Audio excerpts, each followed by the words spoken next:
बिस्मिल्लाहिर्रहमानिर्रहीम। अस्सलाम वालेकुम नाज़रीन, आप यूट्यूब चैनल देख रहे हैं, मैं इमरान खान। ये जो एस्टेब्लिशमेंट अपने 12 बंदे लाके असेंबली में बैठा देती है, जिनके जरिए से वो हुकूमतों को कंट्रोल करते हैं, वो बंदे बैठाना बंद कर दें।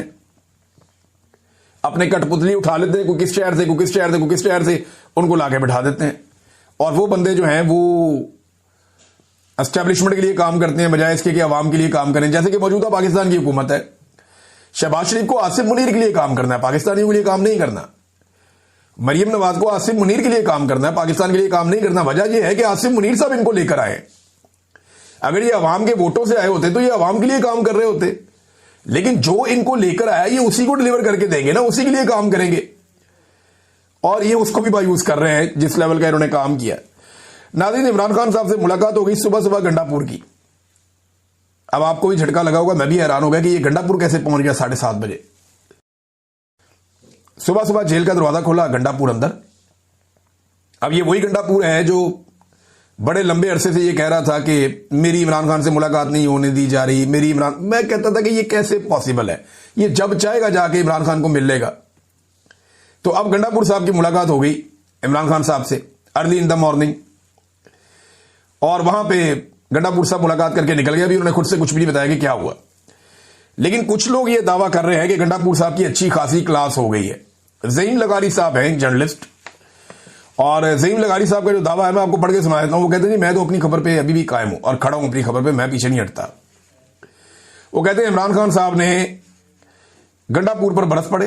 मामला जो गले पड़ गया ना गंडापुर के, वो पाकिस्तान तहरीक इंसाफ के कारकुनों की जो उन्होंने तजलील और तजहीक की है ना, वो गले पड़ गया।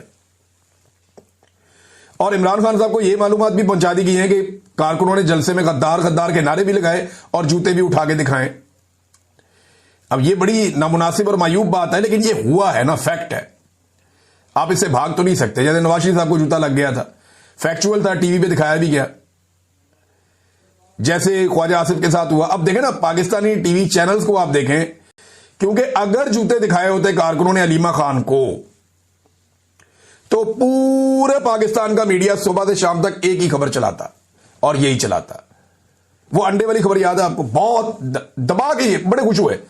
लेकिन गंडापुर के मामले में पाकिस्तान का मीडिया ये कैसे पी गया, ये सोचा आपने कभी?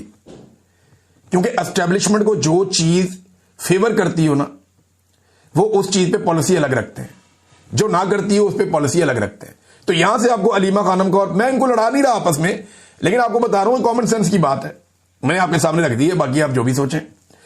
अब नाजरीन, यही बात जब पूछी गई बैरिस्टर गौर से कि जनाब ये जूते शूते वाला मामला क्या है, तो उन्होंने कहा जी वर्कर मुश्तइल भी हो जाते हैं, गुस्सा भी कर जाते हैं।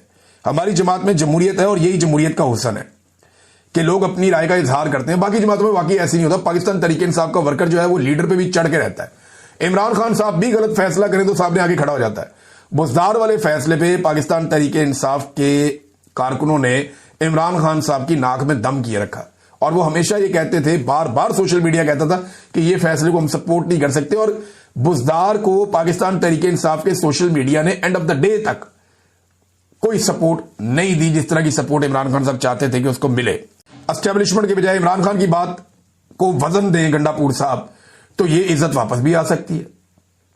जैसे मैं नवाज शरीफ को कहता होता हूं कि मियां साहब आज आप एस्टेब्लिशमेंट का जूता छोड़ दें और आप इकदार की सियासत करें इकतदार के बजाय, तो मियां साहब आपकी इज्जत बहाल हो सकती है।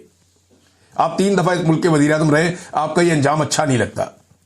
तो इसी तरह गंडापुर साहब अगर चाहे और पब्लिक की तरफ आकर खड़े हो जाए एस्टेब्लिशमेंट की बजाय, तो एकदम सूरत हाल बदल जाएगी। अब इमरान खान साहब जेल से बैठ के इनकलाब लाने की बात करते हैं, गंडापुर साहब आसिफ मुनीर की मिन्नतें कर रहे हैं आर्मी चीफ के जनाब ये मसला हल करवा दें, सारे आपके पीछे खड़े हो जाएंगे। इमरान खान साहब कहते हैं उनसे बात नहीं करनी, साफ मना किया इमरान खान ने, कोई बात नहीं करेगा एस्टेब्लिशमेंट से। बैरिस्टर गौर को भी मना किया। ये इमरान खान साहब के अहकामात पे अमल हो रहा है। सुनने में आया कि इमरान खान साहब ने इस पे जो है वो अभी चीजें सामने आ जाएंगी। इस पे बैरिस्टर सलमान अकरम राजा साहब का एक स्टेटमेंट है, बड़ा इंपॉर्टेंट है। सलमान अकरम राजा साहब का स्टेटमेंट मैं आपको पढ़ के सुनाया दूं, एक्चुअली उनके साथ हुए सवाल जवाब। अच्छा, इन्होंने जेल के बाद बताया, देखिए खान साहब ने हदायत दी है कि आइंदा के लिए वो कह रहे हैं कि मैं अभी पार्लिमानी पार्टी की हमारी मीटिंग में जाकर बात करूंगा, और खान साहब बिल्कुल वाज़ेह हैं कि पाकिस्तान की कौम अपना फैसला कर चुकी है, और कौम कायदीन जो है पार्टी के उनसे आगे निकल चुकी है। तो पार्टी के कायदीन को अब सोचना होगा कि उन्होंने कौम के साथ चलना है या कौम से पीछे रह जाना है, ये इमरान खान साहब बात कर रहे हैं कि कौम आगे निकल गई है, तुम लोग पीछे रह गए हो सारे। अब तुम लोग सोचो कि तुमने कौम के साथ चलना है या पीछे रह जाना है तुमने, क्योंकि कौम तो आगे निकल गई है। और ये पार्टी के हर लीडर के लिए ये बात है, और जो मुआज़िज़ जितने भी रहनुमा है पार्टी के, उन सब के लिए है। खान साहब बड़े वाज़ेह हैं और उन्होंने ये बात की है कि कौम के साथ तहरीक इंसाफ को खड़ा होना होगा। साफी ने पूछा कि जलसा हुआ, उस पर खान साहब ने क्या कहा। उन्होंने कहा जलसे के इंतजामी मामलात में वही बदबू वाला मामला, कचरे वाला मामला, उसके ऊपर खान साहब ने शिकायत थी। खान साहब तक मुकम्मल बात शायद बराह रास्त नहीं पहुंची थी, लेकिन इस पर रिपोर्ट हो रहा है कि खान साहब ने बरहमी का इजहार किया है। जलसे में जो जूते वगैरह दिखाए गए, इन पर बानी पीटीए बरहम नहीं हुए, ये पूछा। तो देखिए, अगर कुछ लोगों ने ऐसा किया है तो इसी तनाजुर में खान साहब ने कहा कि हमें कौम की नब्ज समझनी चाहिए। ये नहीं कहा खान साहब ने कि लोगों ने गलत किया, उन्होंने कौम की नब्ज समझनी चाहिए। अगर कौम आगे निकल गई तो हमें कौम का साथ देना है, हम कौम से पीछे नहीं रह सकते, ये इमरान खान साहब ने जेल में कहा। फिर एक और सवाल किया गया कि ये एक नौयत की तराशी है, जबकि बाकी बातें उन्होंने कहा जी वो खुद ही आपको बाद में पता चल जाएगी, पार्टी की एक मीटिंग होगी, उसके बाद कुछ और चीजें हम बताएंगे। अच्छा जी, ये गंडापुर साहब की मुलाकात के हवाले से भी इन्होंने खुलकर बात नहीं की सलमान अकरम राजा साहब ने। अब इमरान खान साहब की बहनें जब चीजें बताएंगी, जब इमरान खान साहब के अपने ट्विटर हैंडल से तफसीलात आएगी, तो मैं आपके सामने रखूंगा कि एक्चुअली ये हो क्या रहा है और इमरान खान साहब अब क्या सोच रहे हैं। वैसे पाकिस्तान तहरीक इंसाफ का जो सोशल मीडिया है, जहां से इमरान खान साहब का ये ट्विटर ऑपरेट किया जाता है, वहां तक बहुत सारे पाकिस्तान तहरीक इंसाफ के लोगों की रसाई है, लेकिन वो कोशिश करते हैं कि वही बात कहें जो खान साहब ने जेल में कही है, और अभी वो चीजें सामने आ जाएंगी। डिग्री वाला जो मामला था नाज़रीन, ये डिग्री वाला मामला वो है जो जस्टिस जहांगीरी वाला मामला। इसमें जस्टिस डोगर ने उन्हें फारिग कर दिया था कि जनाब अब ये काम नहीं कर सकते, काम से रोक दिया गया था। तो सुप्रीम कोर्ट ऑफ पाकिस्तान में दूसरा ऑर्डर आ गया। ऐसा लगता था कि जजेस ये करना नहीं चाहते, इस ऑर्डर को मुअत्तल नहीं करना चाहते, वो नहीं चाहते कि जस्टिस जहांगीरी काम करें।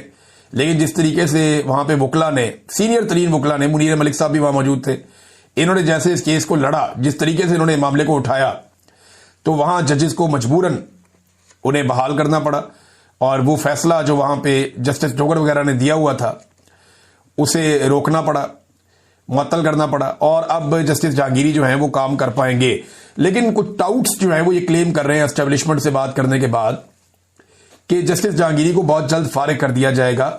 जस्टिस जहांगीरी का पहली मरतबा मौके भी है, उन्होंने 34 साल काम करता रहूं तो 34 साल के बाद मेरी डिग्री जाली हो गई।